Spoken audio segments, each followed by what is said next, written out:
Assalamualaikum warahmatullahi wabarakatuh. Kita lanjutkan lagi kajian kita yang pada kali ini adalah tadabbur surat Yusuf surat 12 ayat 15 sampai dengan ayat 22. Saudara-saudara para pemirsa Kereweng Aji Channel yang berbahagia serta kaum muslimin wal muslimat rahimakumullah, saya mengucapkan selamat menjalankan ibadah puasa pada bulan Ramadan tahun 1447 Hijriah ini. Semoga Allah menerima segala perbuatan baik kita dan memberikan balasan pahala yang berlipat ganda. Juga saya mengucapkan selamat hari ulang tahun kepada saudara-saudara yang lahir pada tanggal 3 Februari. Selamat berulang tahun, semoga Allah memberikan panjang umur yang barokah, semoga Allah Ta'ala memberikan keselamatan di dunia dan di akhirat, semoga Allah Ta'ala memberikan kelapangan rezeki yang barokah, yang halal, yang thayyiban, yang bermanfaat untuk di dunia dan di akhirat. Juga semoga Allah Subhanahu wa Ta'ala selalu memberikan kebahagiaan, ketenteraman, kesejahteraan lahir dan batin kepada saudara. Baiklah, kita lanjutkan kajian kita. Bismillahirrahmanirrahim.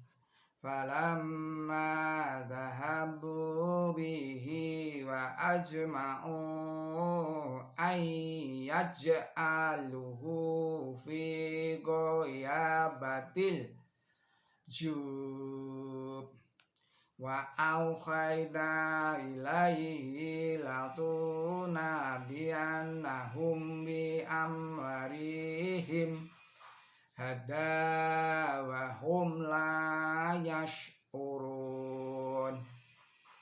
waja'u albahum asya'an yabqub qalu ya abana inna dhahabna nashtabiqu wa dharakna Yusufa indama ta'inna fa'agalahuddin wa ma anta bimu'minin lana walau kunna shadiqin waja'u ala qamizihi bidamin kadib qala bal syawwalat lakum anfusukum amara fa syabarun syamil wallahul musta'anu ala ma tasifun wa ja'at syayaratun fa arsalu waridahum fa adla dalwah qala ya bushra hadha gulam wa asyaruhu bida'ah wallahu alimum bima yammalun ya'malun wa syarawhu bisyamanin baghshin darahim ma'dudat wa kanu fihi minar raqidin minaz zahidin wa qolal ladzi isdarahu min misrolim ra'atihi arimi mashwahu asya'ayang fa'ana au nadzaqidahu walada wa kadzalika makana li yusuf fil ard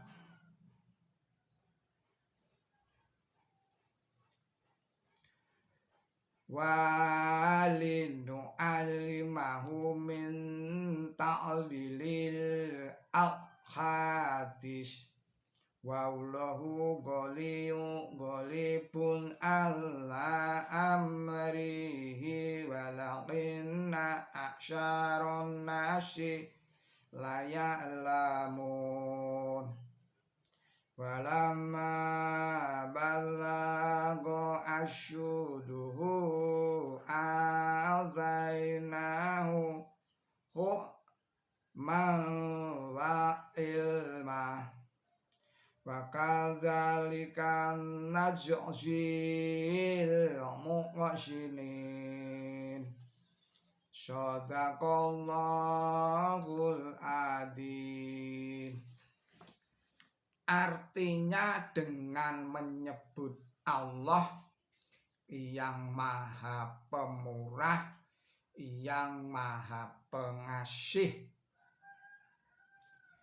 maka setelah mereka pergi dengan dia dan bersepakat untuk memasukkan dia ke dasar sumur, kami wahyukan kepadanya, sesungguhnya engkau akan memberitahukan perkara ini kepada mereka, sedangkan mereka tidak merasa. Dan pada petang hari mereka kembali kepada ayah mereka sambil menangis. Mereka berkata, wahai ayah kami berlomba dan Yusuf kami tinggalkan di sisi barang-barang kami. Lalu seekor serigala memakan dia. Dan engkau tak percaya kepada kami walaupun kami ini orang yang tulus. Dan mereka datang dengan darah palsu pada bajunya. Dia berkata, tidak, jiwa kamu sendiri yang menggampangkan perkara ini. Maka sabar itu baik. Dan Allah adalah yang dimohon pertolongannya terhadap apa yang kamu lukiskan.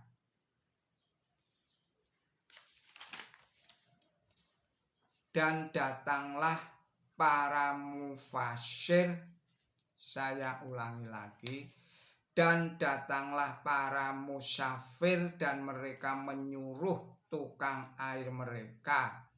Lalu ia menurunkan timbanya. Ia berkata, oh kabar baik, ini adalah seorang pemuda dan mereka menyembunyikan dia sebagai barang dagangan dan Allah adalah yang maha tahu akan apa yang mereka lakukan. Dan mereka menjual dia dengan harga yang rendah, beberapa dirham saja, dan mereka tidak tertarik kepadanya. Dan seorang Mesir yang membeli dia berkata kepada istrinya, berilah dia tempat yang mulia, boleh jadi dia berguna bagi kami atau kami ambil dia sebagai anak kami.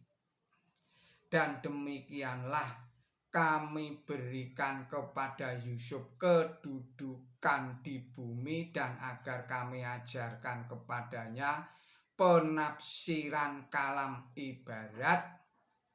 Dan Allah itu yang mempunyai kekuasaan penuh atas perkaranya, tetapi kebanyakan manusia tidak tahu. Dan setelah dia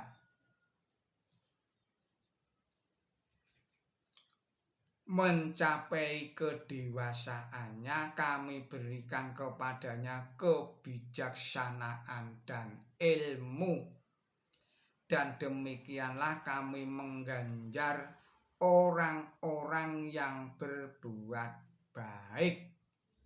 Saudara-saudara para pemirsa Kereweng Aji Channel yang berbahagia, serta kaum muslimin wal muslimat rahimakumullah, penjelasannya adalah sebagai berikut.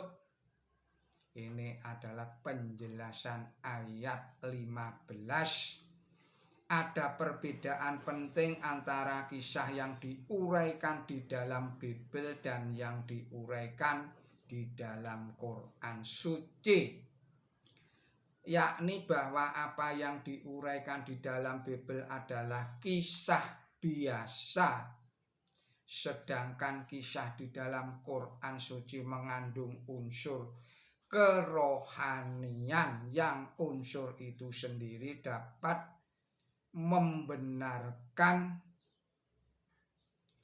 ditulisnya kisah itu dalam kitab yang dimaksud sebagai petunjuk rohani bagi manusia. Ada seorang anak yang umurnya tidak lebih dari 17 tahun yang walaupun rasa-rasanya hilang untuk selama-lamanya, namun ia menerima wahyu dan janji Tuhan bahwa pada suatu hari ia akan mengalahkan saudara-saudaranya yang sewenang-wenang. Inilah keadaan yang dialami oleh seorang nabi yang benar-benar membuat beliau sanggup menghadapi segala kesukaran dan kesulitan, yaitu keyakinan yang mendalam tentang kemenangan akhir bagi kebenaran, yang ini adalah hasil dari wahyu dari Allah Subhanahu wa ta'ala. Kemudian penjelasan berikutnya adalah menjelaskan ayat 18. Quran suci menggambarkan Nabi Yakub sebagai orang yang sudah dari permulaan meragukan kejujuran saudara-saudaranya Nabi Yusuf. Tetapi tidak demikian halnya kitab Bible.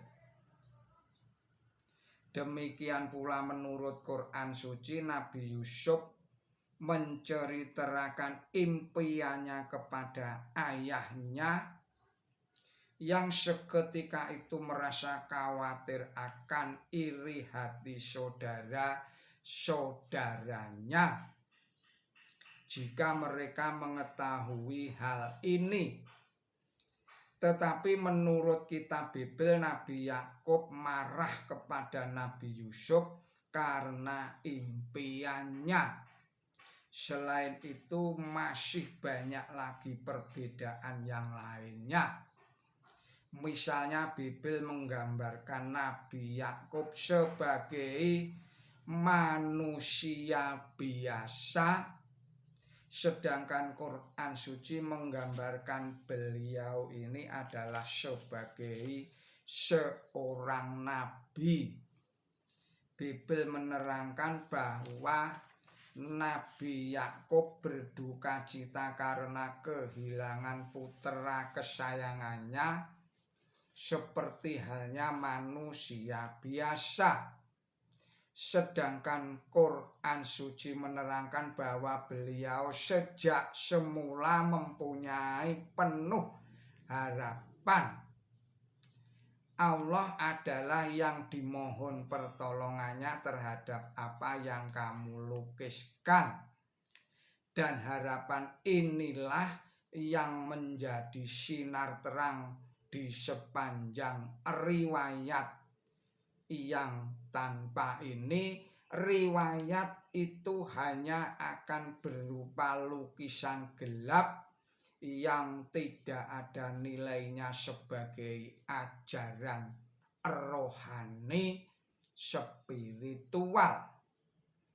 Ada lagi yang jejak-jejaknya masih tertinggal di dalam Bible yang menunjukkan bahwa kisah yang diuraikan di dalam kitab Kejadian tidak menggambarkan karakter Nabi Yakub yang sebenarnya, karena di dalam kitab Kejadian pasal 37 ayat 11 diterangkan sebagai berikut ini. Maka saudara-saudaranya pun dengkilah akan dia, tetapi bapaknya menyimpankan perkara itu di dalam hatinya. Artinya menyimpan impian itu dalam hatinya. Yang ini menunjukkan bahwa beliau yakin akan kebenaran impian itu. Jadi sebenarnya Quran suci membersihkan riwayat yang diuraikan di dalam Bible atau Alkitab yang bertentangan antara yang satu dengan yang lainnya. Kemudian penjelasan pada ayat ke-20. Bandingkanlah dengan kitab Kejadian pasal 37 ayatnya 28 yang berbunyi sebagai berikut. Maka sementara lalulah saudagar Madiani itu ditariknya Yusuf naik dari dalam perigi, lalu dijualnya Yusuf kepada orang Ismaili itu dengan harga 20 keping perak. Boleh jadi orang yang menjual beliau ialah saudagar yang menemukan beliau dalam umur itu. Tetapi mungkin pula bahwa yang menjual ialah saudara-saudara beliau sendiri. Menurut riwayat yang diuraikan di dalam kitab Kejadian, saudara-saudara Nabi Yusuf menjual beliau kepada saudagar Madiani yang selanjutnya menjual beliau kepada orang Mesir. Saudara-saudara, para pemirsa Kreweng Aji Channel yang berbahagia, serta kaum muslimin wal muslimat rahimakumullah. Selanjutnya penjelasan pada ayat 21. Hatta maka dijual pula oleh orang Midian itu akan Yusuf di negeri Mesir kepada Potifar, seorang pegawai Firaun dan penghulu biduanda adanya. Kitab Kejadian pasal 37 ayatnya 36. Selanjutnya penjelasan pada ayat 22. Maka Tuhan pun menyertai akan Yusuf sehingga seorang yang untung baik dalam segala perkara. Surat Kejadian pasal 39 ayat 2. Saudara-saudara, para pemirsa Kereweng Aji yang berbahagia, serta kaum muslimin wal muslimat rahimakumullah. Demikianlah tadabbur kita pada surat Yusuf surat 12 ayatnya 15 sampai dengan ayat 22. Kita sambung lagi pada video-video yang berikutnya. Mohon maaf atas segala kesalahan dan kekilapan saya di dalam menyampaikan tadabbur ini. Billahi taufik wal hidayah. Ihdinas siratal mustaqim. Wassalamualaikum warahmatullahi wabarakatuh.